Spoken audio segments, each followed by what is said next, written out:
بسم اللہ الرحمن الرحیم۔ مالک بن دینار سے ان کی توبہ کا سبب پوچھا گیا تو انہوں نے کہا، میں ایک سپاہی تھا اور شراب کا رسیہ تھا۔ میں نے ایک نفیس باندی خریدی اور وہ میرے دل میں خاص مقام کی مالک بن گئی۔ اس سے میری ایک بچی پیدا ہو گئی۔ میں اس بچی کو حد سے زیادہ پیار کرتا تھا۔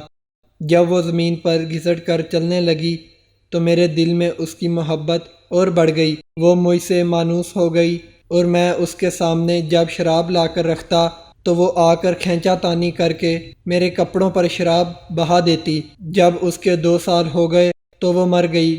میرے دل کو اس کے غم نے بیمار کر دیا۔ 15 رمضان کو جمعہ کی رات میں شراب کے نشے میں مدہوش تھا۔ میں نے عشاء کی نماز بھی نہیں پڑھی تھی۔ میں نے خواب میں دیکھا کہ سور پھونکا گیا اور قیامت قائم ہو گئی۔ مردے قبروں سے اٹھائے گئے اور تمام مخلوق جمع ہو گئی۔ میں بھی ان میں تھا۔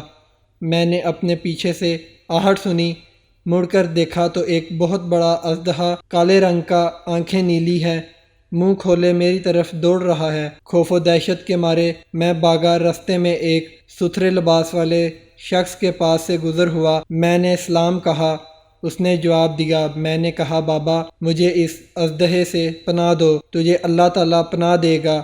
وہ بوڑھا رونے لگا اور کہا، میں کمزور اور ضعیف ہوں اور یہ اژدہا زبردست ہے، میرے بس میں نہیں، آگے چلو اور بھاگو، شاید اللہ تعالیٰ تیری نجات کی کوئی صورت بنا دے۔ میں آگے بھاگنے لگا اور ایک بلند جگہ پر چڑھ گیا۔ ادھر سے میں نے جہنم کے طبقات کو جھانک کر دیکھا، ان کی ہولناکیاں دیکھیں۔ قریب تھا کہ اژدہے کے خوف سے میں ان میں گر جاتا۔ مجھے کسی نے آواز دے کر کہا، چلو یہاں سے، تم یہاں کے رہنے والے نہیں ہو۔ میں اس کی بات سے مطمئن ہو گیا اور وہاں سے واپس لوٹا تو اژدہا میرے پیچھے تھا۔ میں پھر اسی بوڑھے کے پاس آیا اور کہا، بابا میں نے آپ سے درخواست کی ہے کہ اس اژدہے سے میری جان چھڑواؤ، آپ نے کچھ نہیں کیا۔ وہ بوڑھا پھر رونے لگا اور کہا، میں ناتواں ہوں، البتہ تم اس پہاڑ کے پاس جاؤ جہاں مسلمانوں کی امانتیں ہیں، اگر تمہاری کوئی امانت ہو تو وہ تمہاری مدد کرے گی۔ میں نے دیکھا چاندی کا ایک گول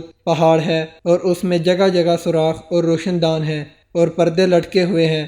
ہر روشن دان پر سونے کے دوپٹے ہیں اور ان کے قبضے یاقوت کے ہیں اور آرائش موتیوں کی۔ ہر پٹ پر ایک ریشمی پردہ ہے۔ جب میں نے پہاڑ کی طرف نظر دوڑائی تو فوراً اس کی طرف بھاگا اور اژدہا میرے پیچھے تھا۔ جب میں پہاڑ کے قریب پہنچا تو ایک فرشتے نے آواز دی، پردے ہٹاؤ، دروازہ کھول دو اور سیدھے کھڑے ہو جاؤ، شاید اس حاجت مند کی یہاں کوئی امانت ہو جو اسے اس کے دشمن سے نجات دلائے۔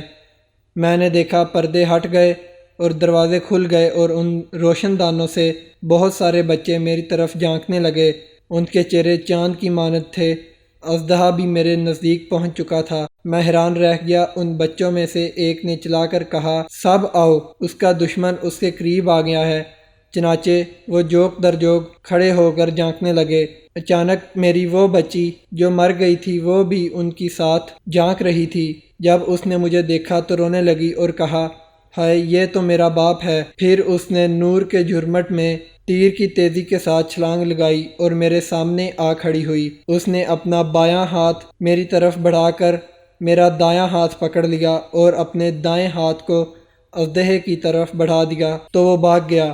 پھر اس نے مجھے بٹھایا اور میری گود میں بیٹھ گئی اور اپنے دائیں ہاتھ سے میری داڑھی کو پکڑ کر کہا، اے ابا جان، کیا مومنوں کے لیے وہ وقت نہیں آیا کہ ان کے دل اللہ کے ذکر کے لیے جھک جائیں؟